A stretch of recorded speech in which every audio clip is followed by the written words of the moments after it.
लाल सागर में अब सर्वनाश का सबसे बड़ा तूफान आने वाला है। अब तक अमेरिकी मिसाइल यमन पर हमला कर रहे थे, लेकिन अब चीन के हाइपरसोनिक मिसाइल भी पहुंच गए हैं लाल सागर और हूतियों को मिल गई है नई पावर, जिसके बाद अमेरिका तक विनाश तय है।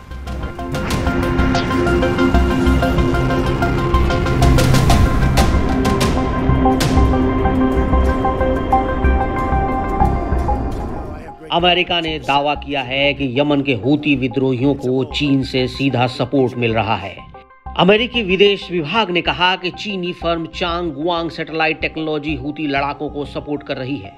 अमेरिका ने कहा कि चीन की सेना से जुड़े सैटेलाइट कंपनी हूती विद्रोहियों को लाल सागर में अमेरिकी युद्धपोतों और अंतर्राष्ट्रीय जहाजों को निशाना बनाने के लिए तस्वीरें मुहैया करा रही थी। इसका मतलब है हूती विद्रोहियों को अमेरिकी वारशिप की लोकेशन के बारे में चीन की सैटेलाइट से मदद मिल रही है।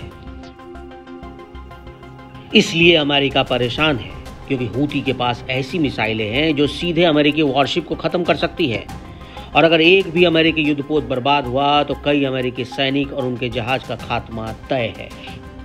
Moreover, we can confirm the reporting that Changguang Satellite Technology Company Limited महिला की एक चीनी कंपनी हूतियों को सैटेलाइट इमेजरी मुहैया करा रही है। हम उन रिपोर्टों से अवगत हैं, जो मुझे लगता है चीन लगातार, जैसा कि आप जानते हैं, खुद को शांति के लीडर के रूप में पेश करता है। लेकिन साफ है कि बीजिंग और चीन की कंपनियां रूस, उत्तर कोरिया और ईरान और उसके प्रॉक्सी जैसी ताकतों को तकनीकी सहायता दे रही है। चीन का शांति का दावा झूठा है। हाल के कुछ दिनों में अमेरिका ने यमन पर हमले काफी तेज कर दिए। अमेरिका के फाइटर प्लेन उसके ट्रूमैन युद्धपोत से उड़ान भरते हैं और हूतियों पर बम बरसा कर लौटते हैं। इसलिए यमन ने चीन का साथ खोज निकाला और अब अमेरिका के लिए बढ़ गई मुश्किल। कुछ दिन पहले ही इजरायली मीडिया i24 न्यूज ने चीन और यमन के हूती लड़ाकों के बीच एक गुप्त समझौते के खुलासा करने का दावा किया था।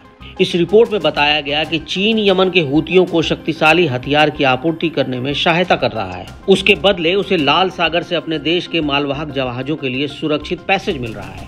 इसलिए चीन ने यमन के खिलाफ चल रहे हमलों की निंदा भी की। लाल सागर इंटरनेशनल व्यापार और कारोबार के लिए अहम शिपिंग लेन है। इसकी शांति और स्थिरता की रक्षा करना हर अंतर्राष्ट्रीय समुदाय के साझा हित में है। चीन ने हमेशा से ही अंतर्राष्ट्रीय जलमार्गों की सुरक्षा बनाए रखने की वकालत की है और नागरिक जहाजों पर हमले का विरोध किया है। हमारा मानना है कि सभी पक्षों को लाल सागर में शिपिंग लेन की सुरक्षा की रक्षा करने में भूमिका अदा करनी चाहिए। चीन और हूतियों के बीच हथियारों की आपूर्ति का एक विशाल नेटवर्क सामने आया है, जो लाल सागर की स्थिरता को खतरे में डालता है। अमेरिकी खुफिया सूत्रों के अनुसार ईरान समर्थित यमनी आतंकवादी समूह अपने हमलों में चीनी निर्मित हथियारों का उपयोग कर रहा है। बदले में चीनी झंडा फहराने वाले जहाजों को छूट दे रहा है।